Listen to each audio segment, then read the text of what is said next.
What's up, everyone? I'm Cardi C, and welcome to episode number 3 of Cardi C Learns to Flip, the Stairway to 1K. On today's episode, we have so much content for you. You're not going to want to miss it.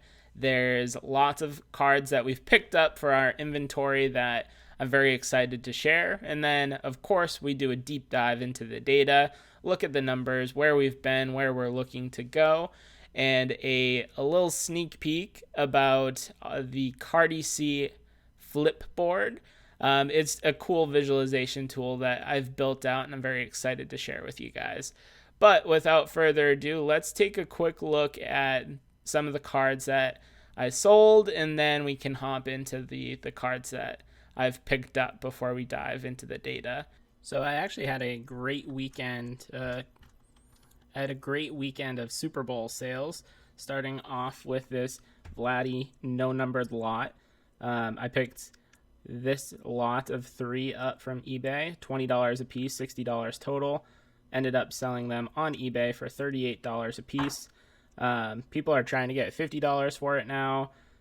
Speculation is running wild that this could be the next Acuna bat down short print. I don't think that's the case. This isn't really a true short printed card. It was falling once every hobby box and a half. And just buying the 10 blasters or so, I pulled 2 myself. But happy to pick the lot up for $20 a piece and then make close to $20 a piece on the card, flipping it within a 2-week span. So that was the first big sale. And then the second one was this Kevin Biggio Bowman Chrome lot. There's 13 first Bowman Chromes in here. I actually didn't look any of these over for grading. His PSA 10 of this card wasn't crazy. It's in like the $20 to $25 range right now, so I didn't think it was worth submitting. But if someone is interested in taking a look at these cards, or is just a Kevin Biggio fan, they got a pretty nice lot. All right, before we hop into our inventory, we're going to show off one quick sale from this weekend. 2014 Topps Chrome update of George Springer in a PSA 10. I picked this up off of Probstein for a deal. This was right at the peak of the Astros cheating scandal. No one wanted to touch it. I had just thrown it up, buy it now, for $30, let it sit up there for a while, and then someone grabbed it. So patience pays off. And then before we get into inventory, a couple of PC pickups. First one is this purple parallel, numbered 72 out of 250 from 2016 Bowman of Rafael Devers. Got some good shine on it, purple refractor. Keep that in the collection. This is also another Probstein purchase. They had it listed as just Benintendi's base rookie card. You can see it's numbered out of 2017 here. It is the gold parallel. Got some decent shine on the nameplate here. But I think I picked this up for $8 plus shipping when it usually is going for $20 to $25. So even if you're browsing eBay or browsing the forums, make sure that your cards are listed correctly. And if they aren't, it's a great opportunity to jump in and find a steal. Then here we have Michael Chavis from 2019 Topps update. You can see by the code down here that this is the short print. Just another card to add to the PC. All right, now we're going to go over some inventory. I got a stack here that is currently listed on eBay, and then 2 other stacks that I'll walk you guys through momentarily. But the first is this Dylan Carlson lot. He's currently the number 10 rated prospect in the Cardinal system, according to Baseball America. We got 3 of his first Bowman Chromes, and then we have a Bowman Chrome and a Bowman Refractor from 2017. Yeah, 2017. This guy is a legit prospect. He's a center fielder right now in the minor leagues, but he really projects as a corner power hitting outfield. He's a legit 5-tool player. Well, I guess 4-tool player. His speed's not really there, but you're going to see guys like Robert, Joe Adele, Gavin Lux. A lot of people in the top 10 make their major league debuts and slip off the prospect charts. And when they do, you're looking at a top 5 prospect here in Dylan Carlson. Wish the Red Sox had a guy like this in their farm system, but I guess the next best thing is me having a couple of his cards to flip and sell. Along the same lines is Nolan Jones. He's not nearly got the acclaim that Dylan Carlson has. Baseball America rated him the number 50 prospect. He's the Cleveland Indians' number 1 prospect, and this is his first Bowman Chrome from 2016. Again, another blowout forum pickup. He's got the potential to explode and become a top 25 prospect this year. His plate discipline is a little bit lacking. He's got a very high strikeout rate, so he's got to figure that out, and if he wants to take the next step. But this is a calculated risk with Nolan Jones. And then from one of the same lots on Blowout, picked up these two. Jack Flaherty, 2014 Bowman Chrome. That's his first Bowman. And then 2014 Bowman Chrome Refractor of Michael Kopech. There's what I found interesting is when I got the Kopech, it's obviously a refractor. You can see the rainbow shimmer on it compared to no rainbow shimmer with Jack Flaherty. But there's no code on the back that differentiates it. They both end in 817. The card number CDP 29 and CDP 30 don't indicate it. On the newer Bowman sets, they have a line up here that says refractor, nothing on here. So keep an eye out if you have these cards. If the shimmer's there, it's going to be a refractor. If I just missed it and I'm being an idiot somewhere, let me know in the comments below how you can identify that this is a refractor. But picked the Flaherty up for $1.75 and Kopech up for $2.50. As you can see, it's a little bit off center, top to bottom for the Kopech, and then the Flaherty looks good, but there's some surface scratches on there, so definitely not grade worthy. Next up, we have Andrew Vaughn. This is from 2019 Bowman Draft. This is the refractor. See, that's what I'm talking about here. Refractor. Good shine, power hitting prospect. He is very, very slow, which will keep him at first base, but he's your prototypical power hitting first baseman. That's what he projected it as in the draft. Most pure hitter in the draft and part of a loaded White Sox team that is going to be very, very good for years to come if their prospects start to pan out. So then I picked up this card at the Cranston Card Show. Again, Fernando Tatis Jr., Top Series 2. This shouldn't be a new card to anyone watching this video. I got it for $5. Should be an easy $5 flip. Now we got another Cardinals prospect, Nolan Gorman. Does not have quite the same hype that Dylan Carlson has. Another guy that struggled with strikeouts and his K rate mightily last year. But he's got the raw tools if he can put it together. Again, this is the refractor version, so it looks like in 2017 they started putting the refractor moniker on there so you could keep track of which ones were refractors and which ones weren't. Picked this up at the card show, I believe. This is an eBay purchase.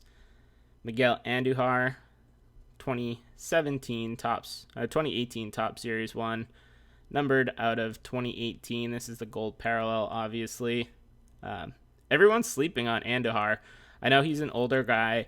He's post-hype, but there's no reason to me that he shouldn't explode upon his return. it'll be interesting to see what they do with Gio Urshela, DJ LeMahieu, Gleyber Torres. Their infield is real crowded, but people forget that Andujar should have won the 2018 Rookie of the Year. They gave it to Ohtani because Ohtani was this transcendent hype man, play to the Japanese fans' likings, but I think he should have won the Rookie of the Year award, and he is posed for a big bounce back after his injury outage last year. This was a card show pickup, a couple bucks. Great player, San Francisco Giants organization. Catchers don't really seem to have the market that other batters do just because their shelf life is so much shorter. You look at guys like Joe Mauer, Buster Posey, and their markets are nowhere near their cohorts that are playing out in the field. But you can never go wrong with a top 15 prospect, just picking up a card and adding it to the inventory. Now, this is a guy that I really believe in, Alec Boehm. This was a lot from eBay. Got it for a steal. There was 20 first Bowman Chrome cards in here. We got 13 in here. A bold take on Boehm is that he will make the Phillies roster right out of camp. They really don't have a legit power hitting first baseman, so if he has a strong spring training, I think that he could show up, but more realistically, he'll make an end of the year debut, if not early next year. But got this at an absolute steal, so we listed that up on eBay with quantity. So all of these cards are currently listed on eBay. If you want to try and make a deal with me on them, feel free to reach out on any of my social media channels, willing to take a discount or make a discount to avoid all the eBay fees. So this next stack is a graded card stack, cards that I picked up for the flipping series that I believe have the opportunity to either mint or gem mint. And this first stack I'm going to be sending over to PC Sports Cards. The first card is this Luis Arias, numbered out of 2019. Obviously the gold parallel, with Justin Donaldson being added to that lineup. You already have Rosario, Max Kepler, Miguel Sano, Jorge Polanco. If Arias can place himself into that first or second spot in this lineup, he's going to get 120 plus runs. That the lineup is absolutely loaded, and even if we get a 9 on this card here, it's definitely worth the chance, worth the risk. I took a look at a couple of the 10s that they had given out, and it's no better or worse than the copy that we have here. Now, this Carlson is from that same blowout lot that I picked up. Again, it's the refractor. It's in really good shape. Already talked about Carlson, so you know why I'm submitting it. Now, this Wander Franco is the first one I've actually ever gotten. It's in fabulous shape. First Bowman Chrome. When I was looking the card over, you see this brown dot here? I thought for sure it was like a speck of dust or a speck of dirt on the card, and I was like, oh shit, I'm not going to be able to get it off. We're not going to be able to submit this card. But then I went online and checked the other Wander Francos that had gem minted, and this is actually just part of the picture. I think it's a piece of dust or dirt that was flying up when he was rounding the bases. So that's off to PC Sports Cards. This guy is not going to be a surprise to anyone. Card is going absolutely insane right now. Is a $10 to $20 card all winter, and now it's up to $40, $45. People are speculating that it's going to be the next Acuna bat down card, but the print run on this was so much higher. This isn't a true short print.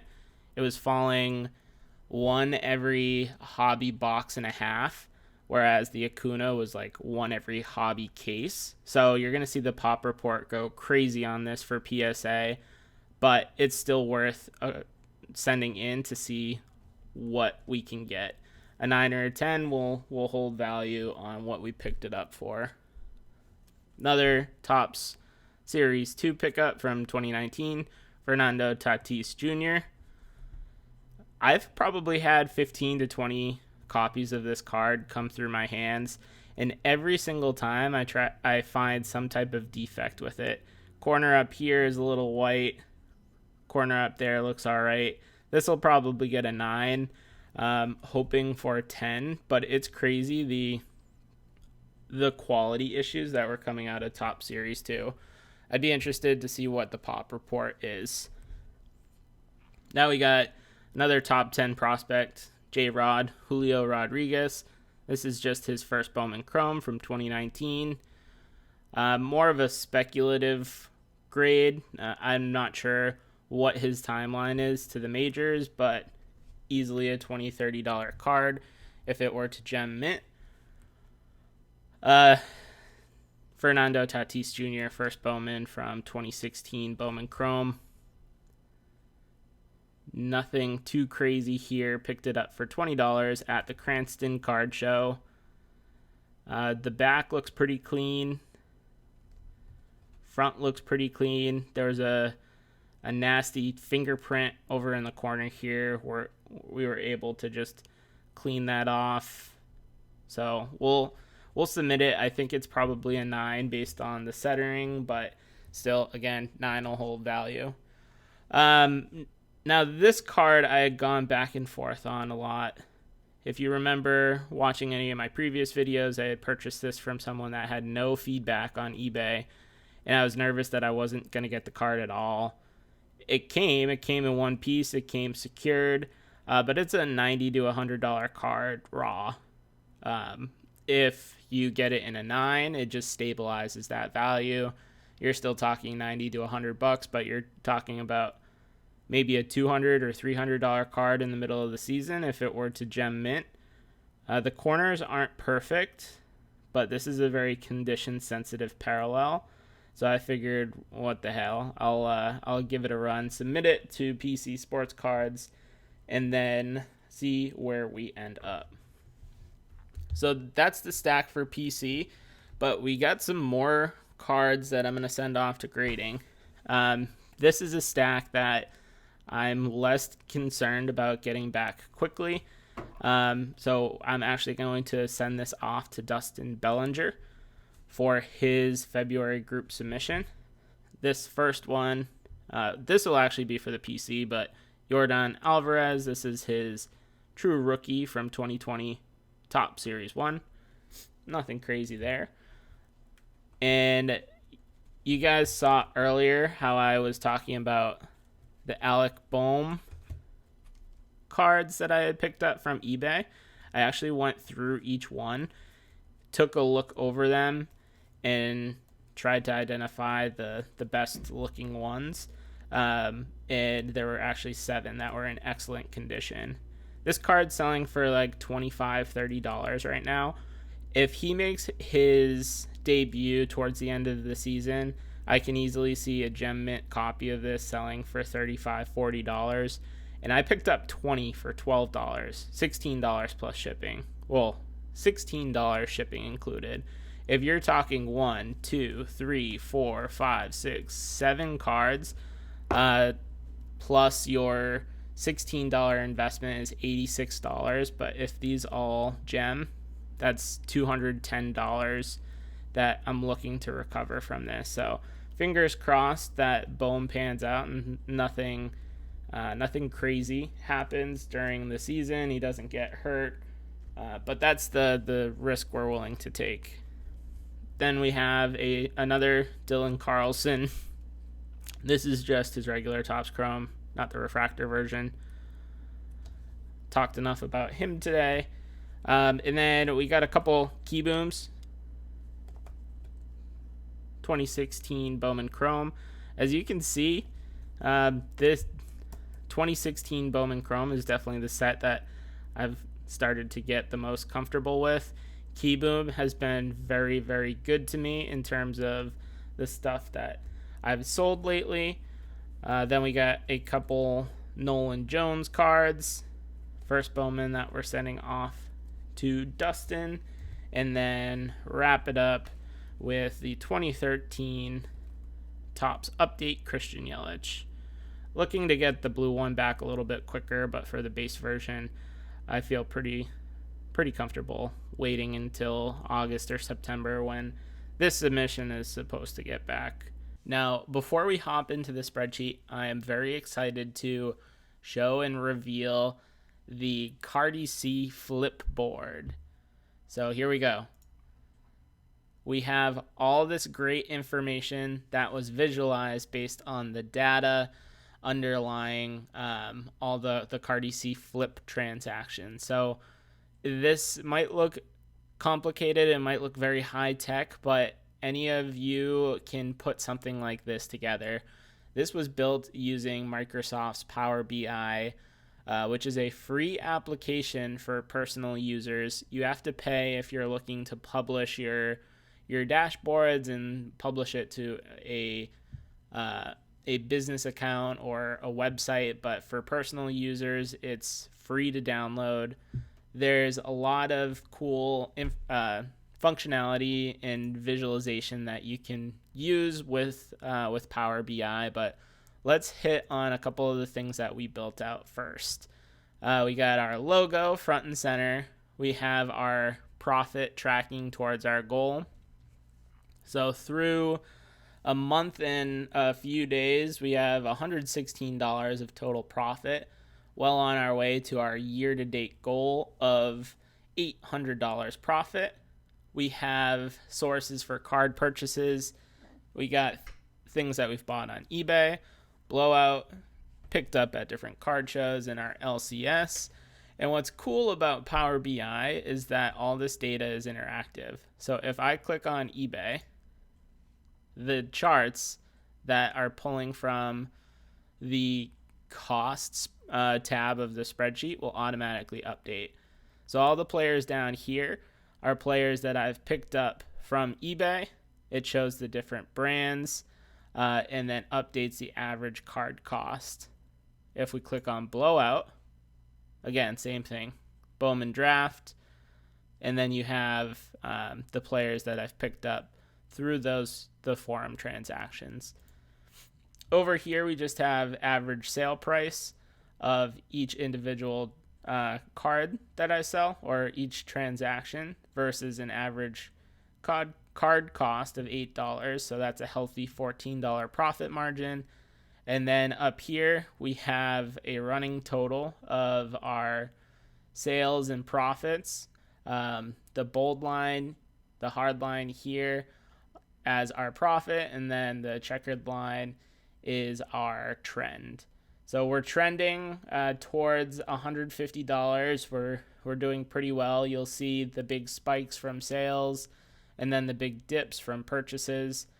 So I'm not too troubled by it, but this is a fantastic measure, in my opinion, for being a month in. When we first started the flipping series, I thought that $1,000 was a pretty aggressive goal, the stairway to 1K. I thought if I could clear $300 or $400 by the end of the year, that's doing very well. But I've definitely surprised myself on the cards that I've been able to pick up, at what prices, and then what I've been able to sell them for. We also have a selling fees spreadsheet down here. So if we, it's not going to update because this is coming from a different tab, but it just shows how much money we're actually putting into things like shipping, PayPal, eBay. It encourages me to go to more and more local card shows, do deals with people on blowout, to try and not only maximize our profit, but sell cards at a respectable price to the end collector. Let me know in the comments below if you'd like to see how something like this can be built out. Everyone likes to dive a little bit deeper into the actual data. So here is our raw data. Zooming in a little bit so you guys can see it. But the last episode we left off, you saw that I sold this Trevor Larnach first Bowman base auto at a loss, $2.02. This is why you gotta run your fees through to see what your total profit is going to be before you accept an offer. Lesson learned there. But since then, we've had $102 in profit. So I'm going to just hit on a couple of the highlights. The first being this Carter Keyboom lot. In episode 1 or 2, you guys saw that I picked up a big first Bowman lot of Carter Keyboom, had it listed on eBay with quantity available, and it was just sitting there for a couple weeks. Had some watchers, but no real interest in the cards. However, on the 21st, there was an article that came out that said the Nationals manager was looking to give Keyboom a shot at the starting third baseman's job for the Nationals. It was essentially an article saying that it's his job to lose. So as soon as that article came out, the cards started flying off the shelves. I went through his entire first Bowman Chrome lot in 2 days, essentially. I think the only item I have left is a refractor. So the entire lot cost me $57, I think. And the total profit I was able to realize on it was like $30 or $40. And so all it takes is one strong media article, some strong coverage to drive sales like that. So that was very exciting to see. These Tatises, and well, actually the Tatises were a pickup from my local card shop. I was able to sell them on Blowout for $80. So 9 cards for $80, a little bit below market, but you're avoiding eBay fees. So more than happy to do that deal. And then we had the 3 Vladdies you saw earlier, picked it up for $20 a piece plus tax and shipping, sold for $38. That's a smooth $26 profit. Very proud of what I've been able to do and flip over the last month or so, but there was 2 pieces of advice that I could pass along to my viewers. You deserve it if you've stuck around this long in the video. But number 1, and this is actually a tip from EliteCo3, I had asked him in one of his videos, well, how he sources his cards, essentially. The purpose of sending to PSA or BGS, you want to make sure to do your homework on the seller.